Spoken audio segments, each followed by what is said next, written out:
Shalom, selamat pagi Bapak Ibu dan saudara-saudaraku yang terkasih di dalam Tuhan Yesus Kristus. Ketika kita berbicara tentang kasih, seringkali kita membayangkan sesuatu yang indah dan menyenangkan. Namun, melalui peristiwa Paskah, kita melihat sisi kasih yang lebih dalam, kasih yang rela berkorban, bahkan tanpa syarat. Kasih yang tidak menunggu kita layak, tetapi tetap diberikan sepenuhnya. Dan sebelum kita merenungkan firman Tuhan hari ini, mari kita bersama-sama bersatu dalam doa. Mari kita berdoa.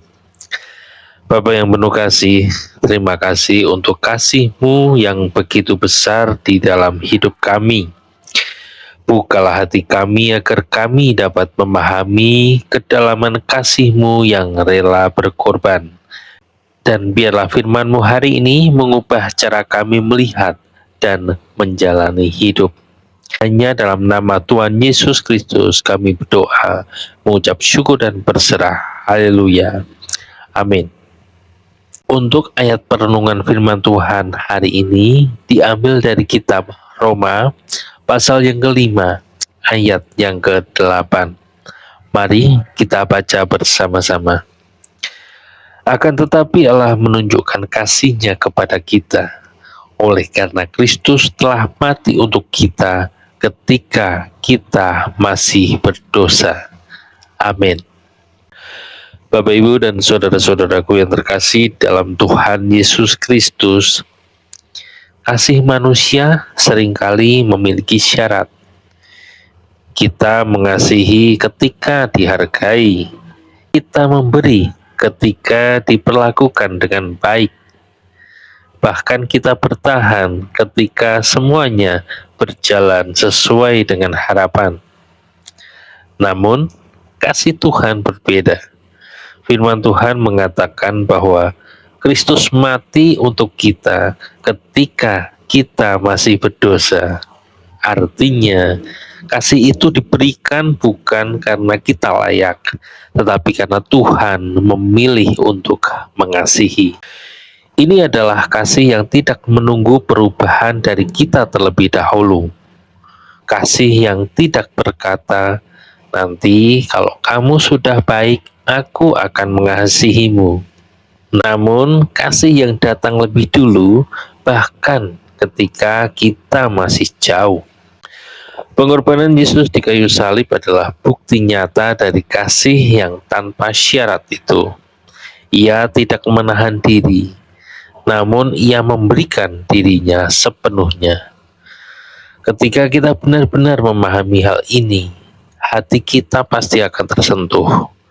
Kita menyadari bahwa kita hidup oleh kasih yang tidak kita usahakan sendiri. Dan dari sanalah hidup kita mulai berubah. Bukan karena kita dipaksa, tetapi karena kita tersentuh oleh kasih Tuhan yang begitu besar. Amin. Untuk perenungan pribadi kita hari ini, apakah saya menyadari bahwa kasih Tuhan diberikan tanpa syarat kepada saya? Dan bagaimana saya dapat belajar mengasihi orang lain dengan lebih tulus? Mari kita berdoa. Tuhan, terima kasih untuk kasih-Mu yang tidak bersyarat. Ajari kami untuk menerima kasih-Mu dengan hati yang terbuka, dan mampukan kami untuk membagikan kasih itu kepada orang lain. Dan hanya di dalam nama Tuhan Yesus kami berdoa, mengucap syukur dan berserah. Haleluya. Amin. Bapak, Ibu, dan saudara-saudaraku yang terkasih di dalam Tuhan Yesus Kristus, kasih Tuhan tidak bergantung pada keadaan kita. Kasih itu tetap sama, kasih itu tetap setia, dan kasih itu tetap senantiasa mengalir. Ketika kita hidup di dalam kasih itu, hidup kita pasti akan dipenuhi oleh pengharapan dan kekuatan yang baru setiap hari. Amin. Selamat pagi, selamat beraktivitas, dan Tuhan Yesus memberkati.